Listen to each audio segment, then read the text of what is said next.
Dental technology revision module 4 ഓർത്തഡോണ്ടിക്സിലോട്ട് സ്വാഗതം.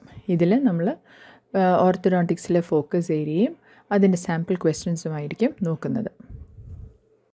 Unit 1 introduction to orthodontics. ഇതിൽ മെയിനായിട്ടുള്ള പോയിൻറ്റ്സ് ഒക്ലൂഷൻ്റെ ഡെഫിനിഷൻ, മാലൊക്ലൂഷൻ്റെ ഡെഫിനിഷൻ, കീ ഓഫ് ഒക്ലൂഷൻ, പിന്നെ Angle's classification of malocclusion, types of tooth movement, orthodontic tooth movement കേട്ടോ, classification of orthodontic appliances and instruments used for wire bending. Sample questions: define occlusion, malocclusion. Occlusionൻ്റെ ഡെഫിനിഷനും മാലൊക്ലൂഷൻ ഡെഫിനിഷനും കറക്റ്റായിട്ട് എഴുതിയിട്ടുണ്ടെങ്കിൽ ഓരോ mark വീതം കിട്ടും. Enumerate the types of orthodontic tooth movement. നമുക്കറിയാം orthodontic tooth മൂവ്മെൻറ്റും ഉണ്ട്, physiologic tooth മൂവ്മെൻറ്റും ഉണ്ട്. അതിൽ orthodontic tooth മൂവ്മെൻറ്റിൻ്റെ ടൈപ്സാണ് enumerate ചെയ്യാൻ മാത്രമേ പറയുന്നുള്ളൂ. അതായത് ടിപ്പിംഗ്, റൊട്ടേഷൻ, ബോഡ്ലി മൂവ്മെൻറ്റ്, അത് ആ 7 ടൈപ്സ് ഓഫ് ഓർത്തഡോണ്ടിക് ടൂത്ത് മൂവ്മെൻറ്റാണ് വേണ്ടത്.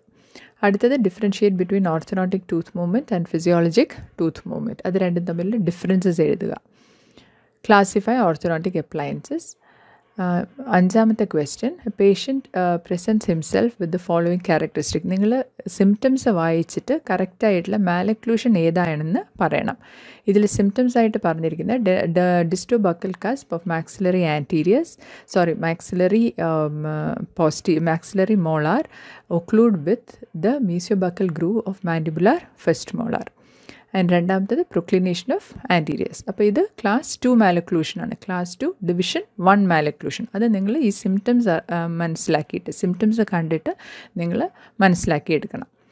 അതിന് 2 മാർക്ക് കിട്ടും.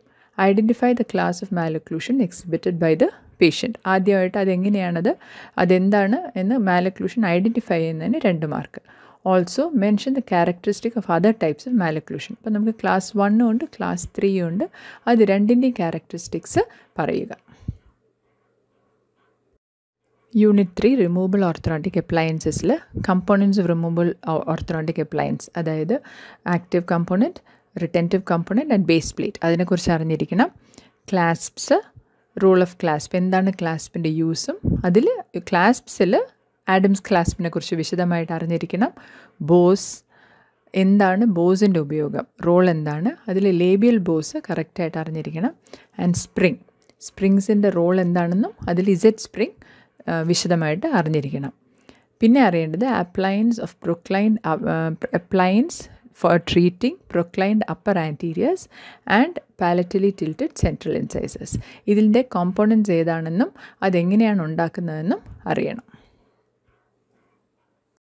Sample questions. Draw the diagram of an Adams clasp and label its parts. Identify the role of Adams clasp. Explain the fabrication of Adams clasp. വളരെ straight forward ആയിട്ടുള്ള question ആണ്. ഓരോന്നും diagram വരയ്ക്കുന്നതിന് 1 മാർക്കായിരിക്കും, labelling it's പാർട്സിന് 1 മാർക്കായിരിക്കും. എന്താണ് അതിൻ്റെ റോളിന് use, റിട്ടൻറ്റീവ് component ആണ് അല്ലേ, അത് എഴുതുക. And explain the fabrication. നിങ്ങൾ എങ്ങനെയാണ് ആഡംസ് ക്ലാസ്പ് പ്രാക്ടിക്കലിന് ഫാബ്രിക്കേറ്റ് ചെയ്യുന്നത്, അതിൻ്റെ സ്റ്റെപ്സ് കറക്റ്റായിട്ട് എഴുതുക. എല്ലാം കൂടെ 4 മാർക്സ് ക്വസ്റ്റ്യൻ ആയിരിക്കും. Group the following components as active and passive components. താഴെ കൊടുത്തിരിക്കുന്ന കമ്പോണൻറ്റ്സ് ആക്റ്റീവ് ആണോ റിട്ടൻറ്റീവ് ആണോ എന്ന് എഴുതുക. ആഡംസ് ക്ലാസ്പ് റിട്ടൻറ്റീവ് കമ്പോണൻ്റ് ആണ്. ലേബിയൽ ബോ ആക്റ്റീവ് കമ്പോണൻ്റ് ആണ്. ഇസെഡ് സ്പ്രിങ്ങും ആക്റ്റീവ് കമ്പോണൻ്റ് ആണ്. 3ഉം കറക്റ്റായിട്ട് കിട്ടുകയാണെങ്കിൽ 3 മാർക്കായിരിക്കും. Identify the component used for labial movement of anteriors, Z spring. Correction of proclination of anteriors. Proclination of anteriors correct ചെയ്യാൻ use ചെയ്യുന്നത് ലേബിയൽ ബോ. ഓരോ മാർക്ക് വീതമായിരിക്കും തന്നിരിക്കുന്നത്. You are asked to fabric an appliance for the correction of proclined upper teeth. Identify the components ഏതൊക്കെയായിരിക്കും? Labial bow, റിട്ടൻഷന് വേണ്ടിയിട്ട് Adams clasp and base plate.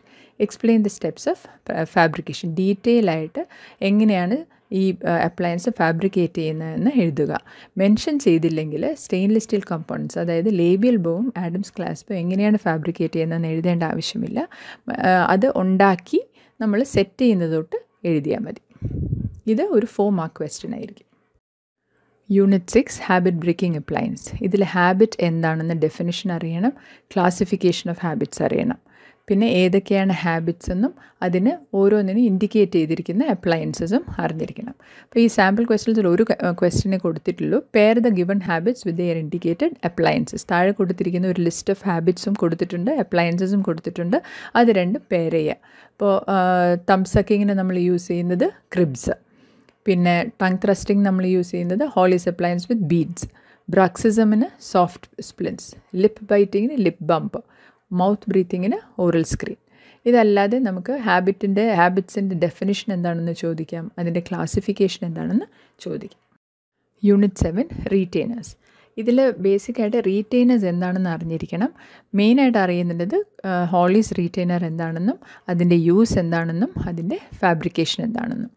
അപ്പോൾ ഹോളീസ് റീറ്റെയിനർ എൻ്റെ യൂസ് എക്സ്പ്ലെയിൻ ചെയ്യാനും മെയിനായിട്ട് ഫാബ്രിക്കേഷൻ, ഹോളീസ് റീറ്റെയിനറിൻ്റെ ഫാബ്രിക്കേഷൻ എന്താണെന്നുമാണ് എഴുതേണ്ടത്. അപ്പോൾ ഇതിൻ്റെ കമ്പോണൻറ്റ്സ് ഏതാണെന്ന് മെൻഷൻ ചെയ്യണം.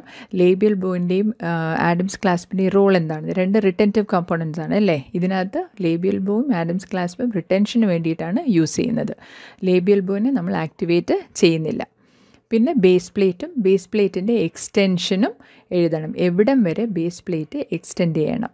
From the lingual side of the anteriors വരെ, lingual side of the anteriors വരെ അത് എക്സ്റ്റെൻഡ് ചെയ്യണമെന്ന് പ്രത്യേകം മെൻഷൻ ചെയ്യണം. 4 മാർക്ക് ക്വസ്റ്റ്യൻ ആയിരിക്കും ഇത്. Unit 8 dental assistance. ഇതിൽ ആണ് എക്സ്റേ പ്രൊസീജിയേഴ്സും അതിൽ നമ്മൾ എക്സ്റേ പ്രൊസീജിയേഴ്സിൻ്റെ സമയത്ത് അസിസ്റ്റ് ചെയ്യുന്ന സമയത്ത് പ്രിക്കോഷൻസ് ഏതൊക്കെ എടുക്കണമെന്ന് മെൻഷൻ ചെയ്തിട്ടുണ്ട്. Front office manager, dental assistant ആണ് ഫ്രണ്ട് ഓഫീസ്, അതായത് ഡെൻറ്റൽ ക്ലിനിക്കിൻ്റെ റിസപ്ഷനും അതേപോലെ തന്നെ ഡോക്ടറിനെയും ചെയർ സൈഡിൽ അസിസ്റ്റ് ചെയ്യുന്നത്. അപ്പോൾ ഇതിൽ എല്ലാത്തിനെക്കുറിച്ചും ഡ്യൂട്ടീസിനെ കുറിച്ചും അറിഞ്ഞിരിക്കണം. List down the precautions to be taken while assisting in x-ray procedures. X-ray പ്രൊസീജിയേഴ്സിൻ്റെ എടുക്കുന്ന സമയത്ത്, അസിസ്റ്റ് ചെയ്യുന്ന സമയത്ത് എന്തൊക്കെ പ്രിക്കോഷൻസ് എടുക്കണം അത് മെൻഷൻ ചെയ്യണം. എല്ലാം മെൻഷൻ ചെയ്തിട്ടുണ്ടെങ്കിൽ ഒരു 3 മാർക്ക് കിട്ടും. Identify the main responsibilities of dental assistant in reception management of dental clinic. അതും മാർക്ക് അനുസരിച്ച് എഴുതുക. നല്ല കുറേ റെസ്പോൺസിബിലിറ്റീസ് ലിസ്റ്റ് ചെയ്തിട്ടുണ്ട്. അത് മാർക്ക് അനുസരിച്ച് നിങ്ങൾ റെസ്പോൺസിബിലിറ്റീസ് എഴുതുക. ഇതേപോലെ തന്നെ ചെയർ സൈഡ് മാനേജ്മെൻറ്റ് എന്താണെന്നും ചോദിക്കാം. ഡെൻറ്റൽ അസിസ്റ്റൻറ്റിന് ചെയർ സൈഡിലുള്ള റോൾ എന്താണെന്നും ചോദിക്കാം. എല്ലാവർക്കും ഈ വീഡിയോ ഉപയോഗപ്രദമായിരിക്കുമെന്ന് വിചാരിക്കുന്നു. ഇതെല്ലാം സാമ്പിൾ ക്വസ്റ്റ്യൻസ് ആണ്. ഫോക്കസ് ഏരിയ നന്നായിട്ട് ശ്രദ്ധയോടെ വായിച്ച് പഠിക്കുക. All the best.